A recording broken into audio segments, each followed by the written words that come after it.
ठीक है भाई। हाँ भाई, अस्सलाम वालेकुम। पता है, अभी मैं इस वक्त वही लेक्चर हो रहा है जैसा मैं ग्रुप में अभी तुम लोगों के साथ बक बक झिझक कर रहा था, जो मुर्जा साहब बोल रहे थे ना कि मैं लेक्चर नहीं आया, लेक्चर नहीं आया। तो मजे की बात ये हुई कि मैंने अभी शिकायत की, तो अभी हमारे पास दो स्टूडेंट यहाँ पे पहुंच गए थे फीस जमा कराने। मैंने उनको पकड़ के जबरदस्ती क्लास में बैठा दिया ताकि इनके साथ बातचीत करते करते बोलते बोलते जो है ना थोड़ा सा मुझे मजा आ जाए। ठीक है, चलो अब मैं आज अब जो एक सवाल करवा रहा हूँ ये है 2002 का। ये जो पूरा ब्रांच अकाउंटिंग का था ये वही क्वेश्चन है। ठीक है, तो ये 2002 का आप निकालें क्वेश्चन नंबर 4। लो सामने रखो, अब बताते जाओगे तुम लोग मुझे। ये रहा फोल्डेड पेज। ठीक है, अब सबसे पहली बात समझना, निकाल लें आप लोग भी जो पढ़ रहे हैं। 2002 में जो ये क्वेश्चन आया था, अब देखो क्वेश्चन नंबर कौन सा है? 4। Question number 4। ठीक है, अब देखो इस 2002 के जो क्वेश्चन नंबर 4 में बुनियादी तौर पे है, जो बेसिक है, अगर पढ़ा था तुम लोगों ने? नहीं पढ़ा है ना, अभी शुरू वाला पहले लेक्चर लिया है? कहाँ है? यूट्यूब पे लिया? कहाँ लिया है? नहीं लिया ना, तो फिर यही तो है, अब समझ में कुछ नहीं आएगा, पूरा लेना अभी जाके। अच्छा देखो, आ, हमने बनाई थी कंप्लीट, क्या बनाया था? जर्नल एंट्री बनाई थी ब्रांच की, एडजस्टिंग एंट्री बनाई थी, और फिर क्लोजिंग एंट्री बनाई थी। अगर याद हो तो मैंने बताया था जब फिजिकल क्लास भी तब भी, कि याद रहे कि जर्नल एंट्री के बाद होता क्या है? जर्नल लेजर होता है। जर्नल लेजर के बाद क्या बनता है? ट्रायल बैलेंस बनता है। हमारे पास जब सवाल आता है ना, तो हमारे पास क्वेश्चन आते हुए हम जब कर रहे होते हैं तब वहां से दो चीजें स्किप कर देते हैं। कौन सी दो चीजें? जनरल लेजर स्किप कर दिया और ट्रायल बैलेंस स्किप कर दिया, और हम डायरेक्ट चले गए कहाँ? एडजस्टिंग और क्लोजिंग बनाने। ठीक है, क्योंकि बेसिकली जनरल लेजर करता क्या है? करता ये है ना कि जितनी एंट्री बनाते हैं उन सबको क्या करता है? सम अप करता है। और ट्रायल बैलेंस क्या करता है? उनकी समरी बता रहा होता है। तो हम जब इनकम स्टेटमेंट और बैलेंस शीट बना रहे होते हैं तो हम उन तमाम फिगर्स को उठाते हैं, कैलकुलेटर में टोटल करते हैं और वही सम अप क्या करते हैं? लिख देते हैं। तो बेसिकली हम ट्रायल बैलेंस को बनाते नहीं है लेकिन उसका काम पूरा करते हैं। लेकिन अब ये जो सवाल 2002 में आया था, उन्होंने सवाल ही ऐसा दिया जिसमें अगर तुम नोट करो तो एक पूरा ट्रायल बैलेंस दिया हुआ है। ठीक है, एक कंप्लीट ट्रायल बैलेंस है, और ये ट्रायल बैलेंस किसका है? एक ब्रांच का ट्रायल बैलेंस दिया हुआ है, और उसके नीचे एडजस्टमेंट डाटा है, और उस एडजस्टमेंट डाटा से रिलेटेड फिर उन्होंने क्लोजिंग एंट्री की तरफ आपको लेके गए हैं कि पूरा बनाइए एडजस्टमेंट और क्लोजिंग। अब इसमें आप सवाल में अगर आप देखिएगा तो उन्होंने सिर्फ आपसे दो चीज मांगी है, एक मांगी है एडजस्टिंग एंट्री और दूसरी मांगी होगी क्लोजिंग एंट्री। यही दो चीज काम करना है। लेकिन अगर आप चाहें तो आप इसका भी प्रिपेयर कर सकते हैं। क्या प्रिपेयर कर सकते हैं? इसका आप इनकम स्टेटमेंट प्रिपेयर कर सकते हैं, इसकी आप बैलेंस शीट प्रिपेयर कर सकते हैं। ठीक है, लेकिन मैं आपको पहले एडजस्टिंग एंट्री। अब लेकिन प्रॉब्लम क्या है कि इस सवाल में एडजस्टिंग एंट्री बनाने के लिए एक भरपूर किस्म का कॉन्सेप्ट होना चाहिए जो पार्ट 1 की एडजस्टिंग एंट्रीज का है। अब इस वक्त पता नहीं, मैं इतना ज्यादा शायद ना कर सकूं, लेकिन जिस हद तक कर सकता हूँ, कंपनी का नाम इस वक्त लिखेंगे, ब्रांच बुक लिखेंगे, कोई नाम शाम दिया हुआ है? अशरफ साहब हैं, अशरफ कंपनी है, आपने बनाना शुरू किया। अब याद रहे कि ये अशरफ एंड कंपनी आपने लिख दिया, उसके बाद आप एडजस्टिंग एंट्री डायरेक्ट लिखें, क्योंकि आप जनरल एंट्री अब आप नहीं बना रहे, आप बना रहे हैं एडजस्टिंग एंट्रीज। जो भी डेट है दिसंबर 31 को, और अब आप शुरू करेंगे पहला पॉइंट जब आपके पास आएगा एडजस्टिंग एंट्री का। तो मैं एक मिनट दूसरे से निकाल लूँ ताकि बोलते हुए मुझे बार बार आगे पीछे ना होना पड़े। मेरे पास एक और भी है सारा पुराना, 2002। ठीक है, पहला पॉइंट है ऑफिस सप्लाईज यूज, यही है। तो क्या एंट्री बनेगी? इसकी एंट्री बनाने के लिए हमें ट्रायल बैलेंस को देखना होगा। अगर याद हो तो ट्रायल बैलेंस के डेबिट में मौजूद है ऑफिस सप्लाईज, तो हमारी एंट्री के अंदर डेबिट होगा ऑफिस सप्लाईज एक्सपेंस और ऑफिस सप्लाईज, यानी एक्सपेंस डेबिट और सप्लाईज क्रेडिट। अब जब एक्सपेंस डेबिट में होता है तो अमाउंट पता है कौन सी आती है? यूज। और एडजस्टमेंट डाटा पढ़ो, देखो बता भी कौन सी अमाउंट रहे? यूज। तो इसमें अमाउंट कितनी आ जाएगी? 500। ठीक है, अच्छा दूसरे नंबर पे बी एंट्री, बल्कि इसको ए कर देता हूं, ए के बाद बी एंट्री बनाते हैं। क्या बता रहा है? Prepaid selling expense. Selling expense याद रखना, सेल से रिलेटेड तमाम एक्सपेंस को इकट्ठा करके कंट्रोल अकाउंट होता है, कि बहुत सारे अलग अलग एक्सपेंसेस को एक नाम दे दिया, सेल सेलिंग एक्सपेंस। बहुत सारे अलग अलग ऑफिस के खर्चों को नाम दे दिया जनरल एक्सपेंस। तो ये जो सेलिंग और जनरल एक्सपेंस है ना, ये एक तरह के कंट्रोल अकाउंट होते हैं। कंट्रोल कौन से होते हैं? जो बहुत अलग अलग अकाउंट्स को क्या कर ले, एक साथ इकट्ठा कर ले। बोल लो, कोई बात नहीं, ये दोनों से समझ में आया? अगर कोई सवाल हो तो पूछ भी लेना था कि मैं बाकी लोगों को बता के। अब क्या बनाओगे एंट्री इसकी? इसकी एंट्री ये बनेगी, प्रीपेड सेलिंग एक्सपेंस डेबिट और सेलिंग एक्सपेंस क्रेडिट। कितने अमाउंट से? 700 के अमाउंट से बन जाएगी। फिर है accrued general expense. Accrued general expense की एंट्री क्या बनेगी? जनरल एक्सपेंस डेबिट, और अक्रूड होता है तो वो हो जाएगा जनरल एक्सपेंस पेएबल क्रेडिट। ठीक है, कितनी अमाउंट है? 800 रुपए, 800 रुपीज। अब इसके बाद डी में जाते हैं। डी में आपको डेप्रिसिएशन की एंट्री दी हुई है, बना दीजिए। Depreciation expense debit, allowances for depreciation credit. Amount कितनी आ जाएगी? 500 रुपीज आ जाएगी। अच्छा, इसी के बाद है मर्चेंडाइज इन्वेंट्री। अब मर्चेंडाइज इन्वेंट्री का ब्रेकअप दिया हुआ है, बिगिनिंग भी दी हुई है और एंडिंग भी दी हुई है। तवज्जो से अगर आप लोग देखें तो बिगिनिंग का जो ब्रेकअप है वो 12,000 और 4,000 मिला के कितना हो रहा है? 16,000 है। अगर आप एक बात नोट करें तो ट्रायल बैलेंस के अंदर भी देखिए बिगिनिंग इन्वेंट्री 16,000 की ही शो हो रही है तीसरे नंबर पे। ट्रायल बैलेंस में देखें तो ये उसी ऊपर को यहाँ नीचे भी बताया गया। तो बिगिनिंग इन्वेंट्री नॉर्मली नीचे नहीं होती थी, लेकिन वो चूंकि यहाँ ब्रेकअप बताना था इसलिए उन्होंने उसको बिगिनिंग इन्वेंट्री को नीचे भी बताया। और ब्रेकअप बताना क्यों जरूरी होता है? हाँ, याद है कि ब्रांच की कोई मसला नहीं, टेंशन नहीं लो, जो सवाल नहीं आ रहा, ब्रांच की बिगिनिंग हो या एंडिंग हो उसका ब्रेकअप बताना क्यों जरूरी है? क्योंकि वो हमसे चाहते हैं बाद में कि हम ब्रांच का ओवर वैल्यूएशन निकालें या ओवर वैल्यूएशन का प्रॉफिट निकालें। वरना ब्रांच की बुक में, मैं बार बार बोल रहा हूँ, टोटल से काम होता है। ब्रांच को ब्रेकअप नहीं चाहिए। ब्रेकअप की जरूरत सिर्फ कब पड़ती है?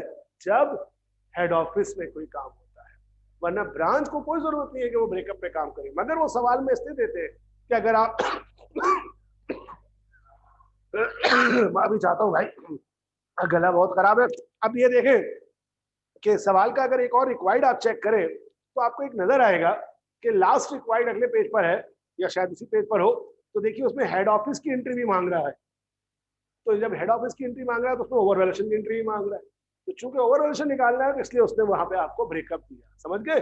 लेकिन इस वक्त ब्रांच में काम करते वक्त हमें पता है कि 16,000 बिगिनिंग है और 16,800 क्या है? एंडिंग है। That's it. अच्छा, 18,800, हाँ ठीक है, 18,800। तो यहां तक आगे हम आगे कर लिया काम। अब इसके बाद हम पढ़ेंगे एडजस्टिंग एंट्री के बाद क्लोजिंग एंट्री की तरफ। तो क्लोजिंग एंट्रीज जब हम बनाने जाते हैं तो क्लोजिंग एंट्रीज में सबसे पहला एक्सपेंस एंड रेवेन्यू समरी को क्या कर दिया? डेबिट कर दिया। अब चूंकि हमारे पास इस वक्त ट्रायल बैलेंस है तो कैसे, लेकिन इसके लिए याद रखना हमेशा फॉर्मेट का रट्टा लगा हुआ होना चाहिए। क्या सबसे पहली चीज क्या आती है? Merchandise inventory beginning. Beginning expense है, जब पहला आता है ना, अगर वो एंडिंग सेल्स के साथ आती है तो यहां पर आएगी कितनी? बिगिनिंग थी शायद 16,000, 16,000। उसके बाद बिगिनिंग के बाद आ जाओ, और कैलकुलेटर है तुम लोगों के पास? नहीं होगा ना, ये वाला कैलकुलेटर बहुत खराब सा है। टोटल करके बताना, सबसे मुश्किल काम मुझे ये हो रहा है कि टोटल करूं। अगर नहीं है तो मोबाइल निकाले कर लेना, तो एक थप्पड़ मारो ये चल जाता है। मैं अपना भूल जा रहा हूँ लाना, चल गया ना। अब दूसरा थप्पड़ मत मारना वरना वो बंद हो जाएगा। हाँ, बस रख दो उसका आराम से, बहुत प्यार से काम करेगा जितना तुम कर रही हो। खैर नहीं है तो मोबाइल निकालो अपने। तो मर्चेंडाइज इन्वेंट्री बिगिनिंग 16,000। उसके बाद अब ट्रायल बैलेंस में जाके ढूंढो परचेजेस। तो परचेजेस देखो इस वक्त ट्रायल बैलेंस में मौजूद है 5,000। परचेजेस 5,000। अच्छा, उसके बाद परचेजेस के बाद साथ ही मौजूद है क्या चीज? ट्रांसपोर्टेशन इन। ये आप समझ लो एक तरह से ना पूरा वैसा सवाल है जिसमें पार्ट 1 के अंदर जैसे होता था ना सारे अकाउंट है। तो ट्रांसपोर्टेशन इन कितना है? 400। इसके बाद ले आओ merchandise receive from head office. देखो है लिखा हुआ, कितना आया हेड ऑफिस से? हेड ऑफिस से आया 50,000। ठीक है, इसके बाद क्या लेकर आओगे? इसके बाद लेकर आओगे यहाँ पर सेल्स रिटर्न एंड अलाउंस, याद रहे कि अब ये चीज मैंने लास्ट क्लास में नहीं लिखवाई थी, लेकिन ये आपके पार्ट 1 के नॉलेज का कैरी फॉरवर्ड होना चाहिए कि सेल्स अगली एंट्री में क्लोज होता है तो सेल्स रिटर्न यहाँ क्लोज होगा, सेल डिस्काउंट यहाँ क्लोज होगा। जैसे परचेजेस यहाँ क्लोज होता है तो परचेज रिटर्न और परचेज डिस्काउंट अगली एंट्री में क्लोज होगा। अब ये पार्ट 1 की नॉलेज है आपकी, ये बता दूं तो सेल रिटर्न एंड अलाउंस आ जाएगा आपके पास, कितनी वैल्यू है भाई, मुझसे मिस हो गया, बताइए 3000, 3000, ठीक हो गया। अब इसके बाद जब हमने बिगिनिंग लिख ली, परचेजेस लिख ली, ट्रांसपोर्टेशन लिख लिया, सेल्स रिटर्न लिख लिया और ब्रांच की खासियत वाला हेड ऑफिस भी लिख लिया, तो अब हम नॉर्मल पे आते हैं और सबसे पहले लिखिए सेलिंग एक्सपेंस। अब सेलिंग एक्सपेंस कितना था, तो सेलिंग एक्सपेंस था 5000 और आप नोट कीजिए कि आपने इस वक्त यहाँ सेलिंग एक्सपेंस को क्रेडिट किया था, तो वो डेबिट था और क्रेडिट था तो क्या हो जाएगा, माइनस हो जाएगा। तो कितना आ जाएगा, 4300, ठीक है, पूरा आ रहा है बोर्ड पे, ठीक है।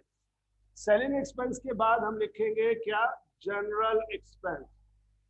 जनरल के अंदर अगर हम देखते हैं तो यहाँ मौजूद था 6000 और यहाँ मौजूद था 800, तो 6000 में 800 को प्लस कर 6800। अब ट्रायल बैलेंस में तो कोई और एक्सपेंस नहीं था, तो अगर आप देखें तो मैंने पहले यही बात बोली थी ना कि ट्रायल बैलेंस असल में क्या है, एक वो अकाउंट है जो कंट्रोल लेके चल रहा है, यानी क्या मतलब, बहुत छोटे छोटे सारे अकाउंट एक जगह मौजूद। वरना हमें याद है ना, सैलरीज होती थी, इंश्योरेंस होता था, उन सब को एक जगह इकट्ठा करके उन्होंने एक ही अकाउंट में डाल दिया है और वो अकाउंट दे दिया उन्होंने ये वाला, ठीक है। अच्छा अब एक मिनट मैं बात बताता हूँ, हाँ, तो अब ये सारे एक्सपेंसेस आ गए। अब उसके बाद ये ट्रायल के सारे खत्म हो गए ना, अब एंट्री में देखो एक नया एक्सपेंस आया था, कौन सा, ऑफिस सप्लाईज एक्सपेंस। टोटल कर रहे हो ना तुम लोग दोनों, अच्छा, ऑफिस सप्लाईज एक्सपेंस 500 और फिर जनरल एक्सपेंस 8, नहीं सॉरी जनरल नहीं यार, मैं डेप्रिसिएशन लिखना चाह रहा था, डेप्रिसिएशन एक्सपेंस 500, ठीक है, दोनों आ गए। अब तो कोई बचा नहीं, सब आ गए, इनका टोटल यहां प्लेस कर दो 86,500, ठीक है। अब इसकी दूसरी क्लोजिंग एंट्री रेवेन्यू की होगी, उसमें पहले क्या लेंगे, सेल्स। सेल्स कितने की मौजूद है यहाँ पे, 60,000, सेल्स लिख दीजिए 60,000। उसके बाद ले आइए मर्चेंडाइज इन्वेंट्री, क्या एंडिंग, एंडिंग थी 18,800।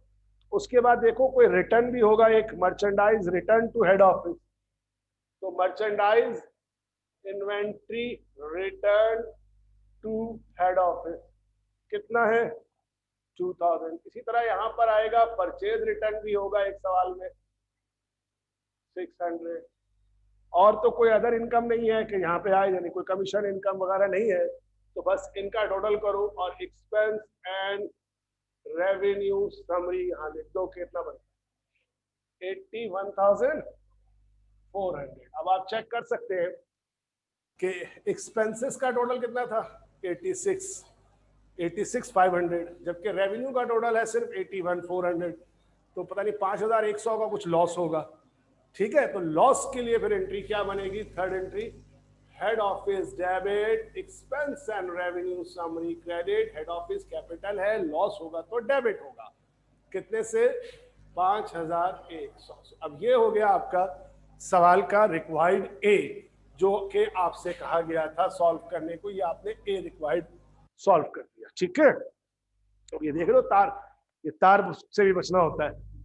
आप लोगों को भी दिखा दूं, ये असल में माइक का तार है और मैंने इतनी ख्वारी बर्दाश्त की है, जो पहले लेक्चर अगर तुम लोगों ने फर्स्ट और सेकेंड ईयर के देखोगे तो उसमें टू की आवाज है। क्या हुआ था पता है, जो कंप्यूटर के अंदर इन्होंने माइक्रोफोन के अंदर लगाने के बजाय वो उठा के लगा दिया था लाइन 1 में, और उसकी वजह से मैं, दुनिया की सारी आवाज है उस वीडियो में, आवाज नहीं है तो मेरी नहीं है, और उसकी वजह से मुझे अपनी जिंदगी के कुछ 6 घंटे जाया करने पड़े, दोबारा से वो पूरा लेक्चर रिकॉर्ड करवाना पड़ा, और उसी चक्कर में ये गला खराब हुआ।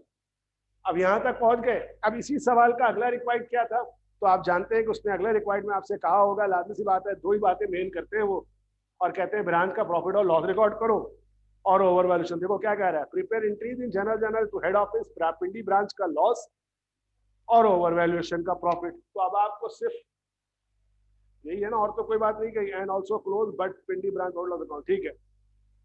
फिर वो कह रहा है कि आगे उसको क्लोज भी कर। तो आपने फिर वही अशरफ साहब का नाम लिख लीजिए कि अशरफ साहब की वजह से आप ये सारा काम करने में मजबूर हुए। हेड ऑफिस की बुक लिखिए और जनरल एंट्रीज लिख दीजिए। पहली एंट्री लॉस को रिकॉर्ड करने की, बोलो क्या बनेगी, expense and revenue summary debit branch credit 5100। और फिर दूसरी एंट्री क्या बनेगी, ओवर वैल्यूएशन की। तो तय है एंट्री ये बनेगी, allowances for over valuation debit expense and revenue summary credit. लेकिन इसके लिए लाजमी सी बात है क्या करनी पड़ेगी, एक अदद competition for profit from over valuation. सबसे पहले किसका ओवर वैल्यूएशन, बिगनिंग इन्वेंट्री का, प्लस किसका ओवर वैल्यूएशन शिपमेंट का, माइनस किसका रिटर्न का। क्या आएगा, टोटल या अनएडजस्टेड ओवर वैल्यूएशन, जिससे फिर माइनस होगा एंडिंग इन्वेंट्री का ओवर वैल्यूएशन। अब चेक करना यह है कि क्या सवाल में रेट दिया हुआ है। तो आप देख सकते हो ऊपर रेट दिया हुआ है 25%। तो इट मीन्स कि बिगिनिंग इन्वेंट्री से शुरू करते हैं। अब ब्रांच की बिगिनिंग इन्वेंट्री 16,000 थी, लेकिन तुम 16,000 नहीं लोगे, तुम सिर्फ वो लोगे जो बिल्ड ब्रांच में थी, और वो कितनी थी, 12,000। 12,000 का 25/125, ठीक है, आराम से करो। शिपमेंट का कितना, 25 और 125 करोगे ना। अच्छा, और शिपमेंट जो था कितना था हमारा, शिपमेंट कितनी, जैसे यहाँ देखनी पड़ेगी मुझे, वैसे क्लोजिंग में भी तो होगा ना शिपमेंट, ये रहा 50,000। 50,000 का 25/125, सॉरी कितना, नहीं 1000, सिर्फ 1000 नहीं यार, वो जीरोस में हट गया। 50,000 है ना, 50,000, हाँ फिर 10,000 होगा, सही है। हाँ ठीक है, 25 हिस्से है ना, 5 हिस्से 10,000 होगा। एक बार रिकन्फर्म कर लो, 600 का 25/125, 600 नहीं सॉरी 2000 600 रिटर्न था, 2000 था, हाँ 400। तो जनाब कितना बना, 12,000 मेरा ख्याल है बन रहा है। एंडिंग माइनस कर दीजिए, 15,000 एंडिंग का जो है वो 15,000 का 25/125। तो इसका मतलब क्या हुआ, 9,000 का प्रॉफिट फ्रॉम ओवर वैल्यूएशन यहां आ गया। और उन्होंने कहा इन दोनों को क्लोज कर दे। तो आखिरी एक एंट्री, लॉस कितना हुआ, 5,100, प्रॉफिट कितना हुआ, यानी ये डेबिट है ये क्रेडिट है, कितना ज्यादा है सर, देखिए मैंने 2 बच्चे भी बैठा लिए, क्या बात है। हाँ, इसमें आएगा net profit, expense and revenue summary और कैपिटल या रिटेन अर्निंग। वैसे देखिए ट्रायल बैलेंस में तो कैपिटल है ना, ट्रायल बैलेंस को चेक करो, इस वक्त यहाँ पे कैपिटल है, रिटेन अर्निंग है, कैपिटल होगा क्रेडिट साइड पे, हेड ऑफिस है। अच्छा हाँ ठीक है, वो नहीं ट्रायल बैलेंस में मत चेक करना, वो ट्रायल बैलेंस तो ब्रांच का, हम हेड ऑफिस की नहीं, ट्रायल बैलेंस को मत चेक करना, ट्रायल बैलेंस ब्रांच का है, हम हेड ऑफिस की बना रहे। तो या तो खुद पता नहीं हो, हमें यही बनी है, कैपिटल या रिटेन अर्निंग कुछ भी लिख सकते हो। कितना बन रहा है, माइनस करो 3,900, 3,950, दैट्स इट, ठीक है। तो अब यहाँ पर ये सवाल मैं एंड कर रहा हूँ, लेकिन याद रखो कि ये सवाल मैंने शीट में सॉल्व करके दिया हुआ है, और जहां मैंने शीट में सॉल्व किया है तो वहां मैंने इसकी इनकम स्टेटमेंट भी बना दी है और इसकी बैलेंस शीट भी बना दी है। मगर मैं बुनियादी तौर पर मैंने क्यों ये सवाल सॉल्व किया, मैंने इसलिए सवाल सॉल्व किया कि इससे पिछले सवाल में आप शुरू से शुरू करते थे, 1 या 2 एडजस्टमेंट बनाते थे और क्लोजिंग बनाते थे। इसमें शुरू से शुरू नहीं हुआ, यहाँ शुरू ही हो रहा है कहां से, एडजस्टमेंट से, यानी ट्रायल बैलेंस उन्होंने खुद बना दिया। तो ये बताना चाह मकसद कि बहुत बड़ा कोई फर्क नहीं है, काम सब वही है, बस एडजस्टमेंट ज्यादा है, एडजस्टमेंट के डाटा ज्यादा आ जाएगा, क्लोजिंग के अंदर जो पॉइंट्स है वो ज्यादा दे दिए, ठीक है ना। और ये बहुत आसान सवाल है, पेपर में 20 नंबर के लिए ये सवाल बहुत मजेदार है, जरा सी एंट्री का प्रैक्टिस हो तो आपको कभी प्रॉब्लम नहीं होगी, ठीक है। अब हो सकता है कि आइंदा आने वाले किसी सवाल में ये ना मांगे, हो सकता है डायरेक्ट कह दे कि ब्रांच की से इनकम स्टेटमेंट बनाओ और क्या बना दो, बैलेंस शीट, तो मैंने प्रैक्टिस के लिए वो भी दे दिए, तो वहां से कर लीजिएगा। एंट्रीज को जरूरी नहीं है कि एंट्रीज करनी हो, क्योंकि जब ट्रायल बैलेंस से बैलेंस शीट मांग रहा है तो जरूरी नहीं होता कि आपको एंट्री मांगे, वो डायरेक्ट कह सकता है बना दो। तो आप अपने लिए रफ देखो, एक चीज ये भी, मैं अगले अगले क्लास का ये मेरा मटेरियल है वैसे, कि एंट्री के बगैर बोले तो अपने आप को चेक करो, क्या तुम हर काम कर सकते हो डायरेक्ट, तो डायरेक्ट करो, नहीं तो रफ में बना लो जल्दी जल्दी, ताकि फिर तुम्हें कोई प्रॉब्लम ना हो। लेकिन ये बच्चा टू बच्चा वेरी करेगा, जिस बच्चे को डायरेक्टली करने की आदत है वो कर सकता है, मगर ज्यादा नहीं करना, क्लोजिंग बनाने की जरूरत नहीं है बैलेंस शीट में, वही जाके करना, ठीक है। तो इस सवाल की इनकम स्टेटमेंट और बैलेंस शीट बनी हुई है, वहां से देखिए। अब थोड़ी देर बाद एक और सवाल करवाता हूँ, बताता हूँ।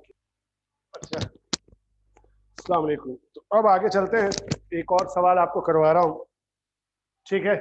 आवाज सही जा रही है, क्योंकि मैंने माइक निकाला था, जरा चेक करने दो। हाँ ठीक है, आ रही है आवाज। अब देखो, एक 5 ईयर का क्वेश्चन 2015 प्राइवेट था, इसको अगर मैं कराऊं 2015 प्राइवेट, पहले क्वेश्चन नंबर मुझे करवाना है 7, लेकिन अब 7 अगर मैं करना चाहता हूं तो उसने 7 का के लिए मुझे कहा है कि डाटा जो पिक करो वो क्वेश्चन नंबर 6 से करो।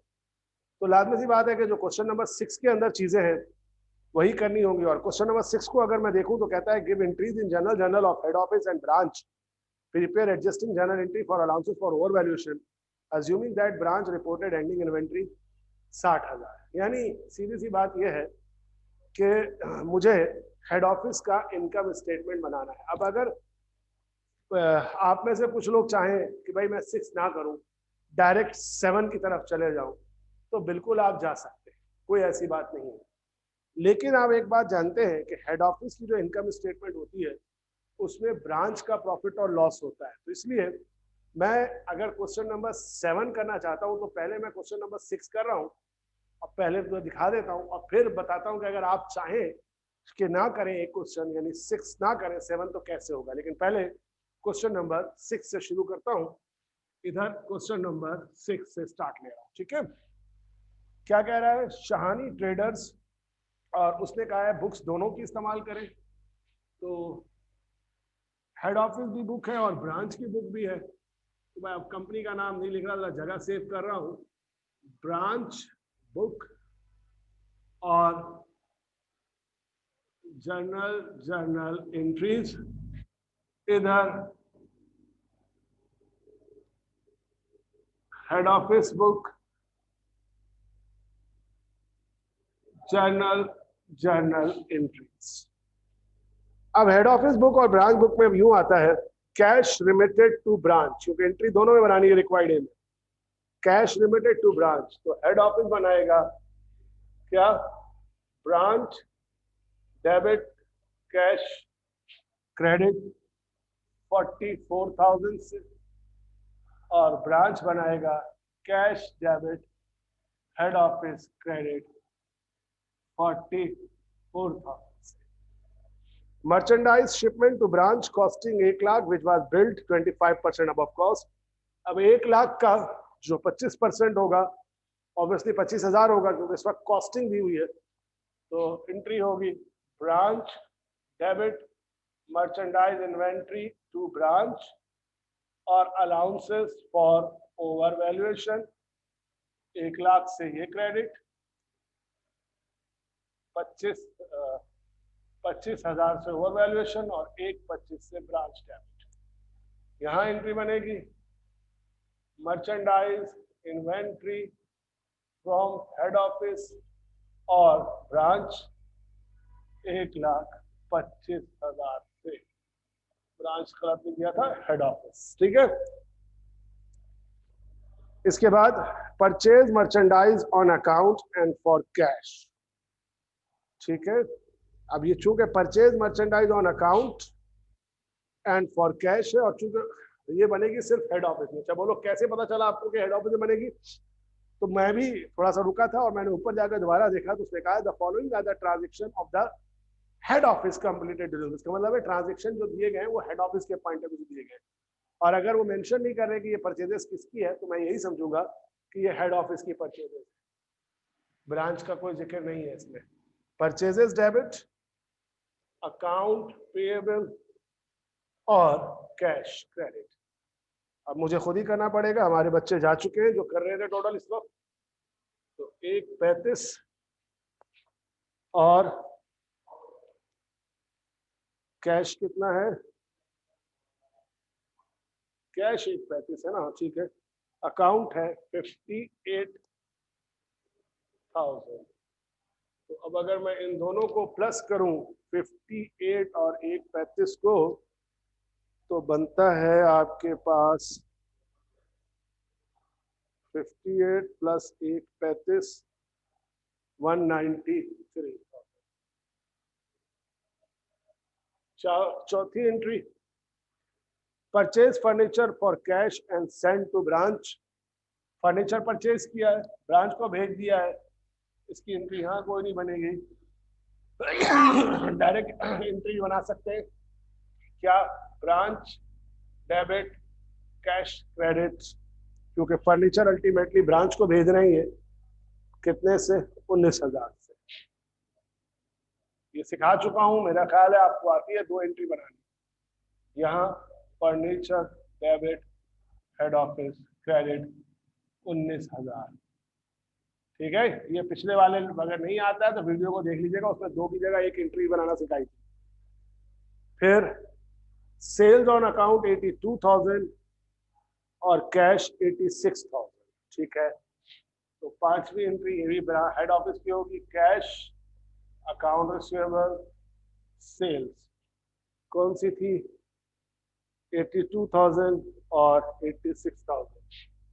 86,000 और 82,000, 86 प्लस 82 1,68,000। कोई एंट्री यहाँ नहीं बनेगी।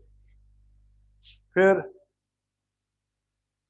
Administrative and general expense paid 18,000। छठी entry, admin expense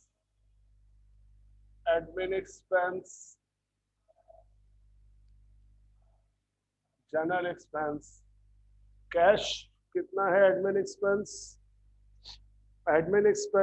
and general, अच्छा दोनों मिला के, अलग अलग लिखने की जरूरत नहीं है फिर, सॉरी इसको यूं ही लिख लीजिए, एक साथ बना दिए, एक ही account, admin and general expense to cash, ठीक है। Admin to general expense cash में 18,000। छठी एंट्री के बाद 7वीं entry, cash receive from customer, cash debit account receivable credit 47,000।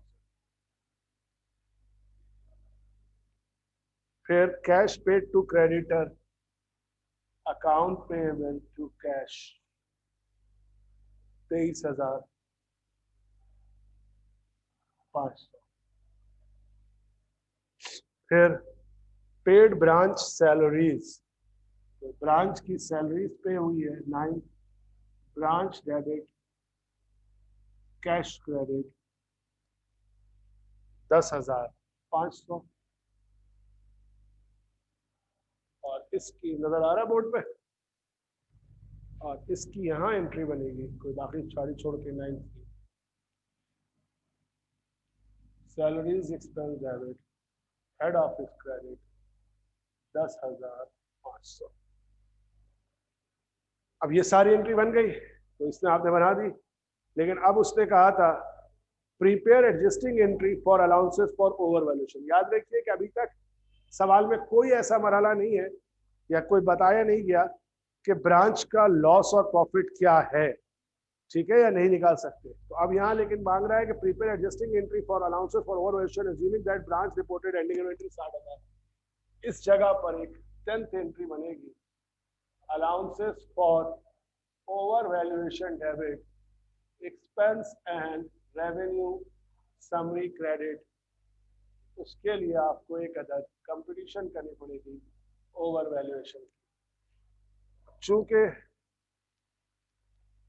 Beginning inventory 0 है, क्योंकि पहली लाइन में ही लिखा था कि स्टैब्लिश अ ब्रांच, जब स्टैब्लिश अ ब्रांच लिख दिया तो बिगनिंग इन्वेंट्री 0 हो गई।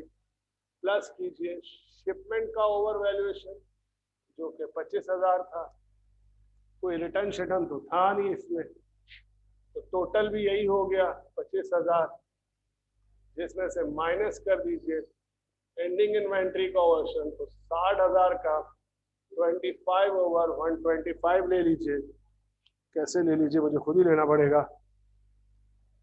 अच्छा जी, 60,000 मल्टीप्लाइड बाई 25 डिवाइडेड बाई 125 क्या हो गया 25, 12,000 आ गया। ठीक है, तो 25,000 से 12,000 माइनस करेंगे 13,000 आ जाएगा। This is profit from over valuation 13,000। अब क्वेश्चन नंबर 6 यहां पर कंप्लीट हो गया।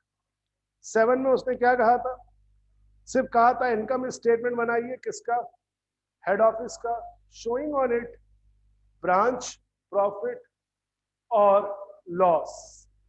लेकिन अब ब्रांच का प्रॉफिट और लॉस इस सवाल में हमारे पास क्या मौजूद है, क्योंकि ब्रांच की सेल्स हमें बताई गई है, sales on account for cash. तो अब अगर हम बनाना शुरू करते हैं हेड ऑफिस का इनकम स्टेटमेंट, तो हेड ऑफिस बुक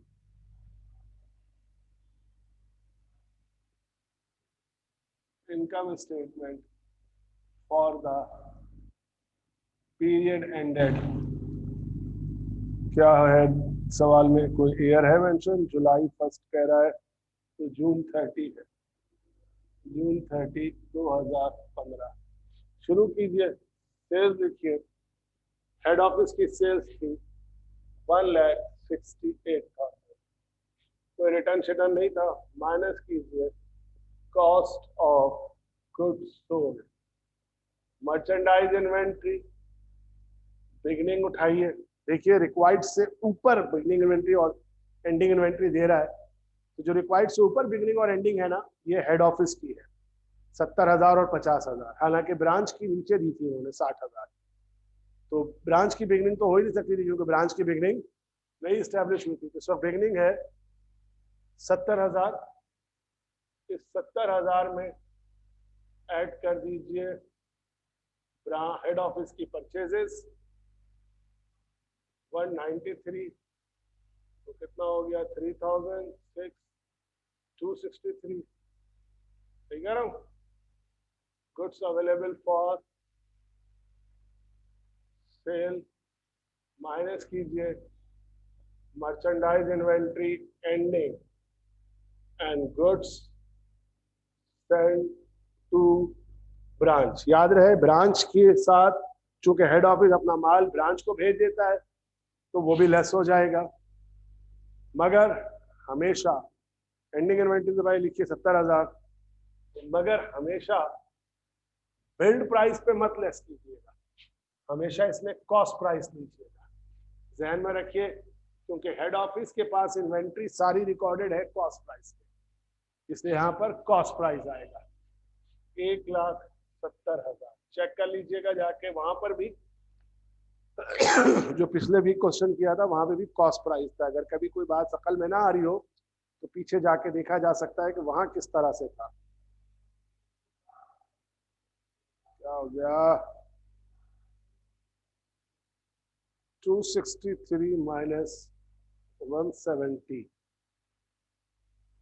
93,000 का ग्रॉस प्रॉफिट माइनस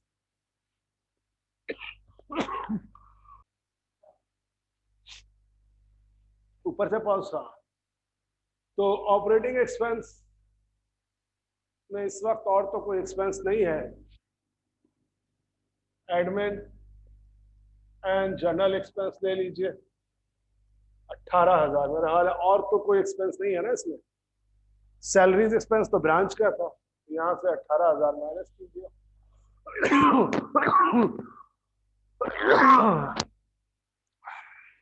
93,000 से यार ये 93,000 minus 18,000, 75,000 profit from head office operation. ठीक है, हेड ऑफिस ऑपरेशन प्लस कर दीजिए प्रॉफिट फ्रॉम ओवर वैल्यूएशन 13,000। अब इस सवाल में देख लीजिए, ब्रांच की अगर सेल्स दे देता तो हम ब्रांच का भी प्रॉफिट यहाँ लिख सकते थे, लेकिन अगर नहीं है तो बस यहीं पे एंड कर देंगे। नेट प्रॉफिट ज्यादा हो ये कर दिए 8 और 88।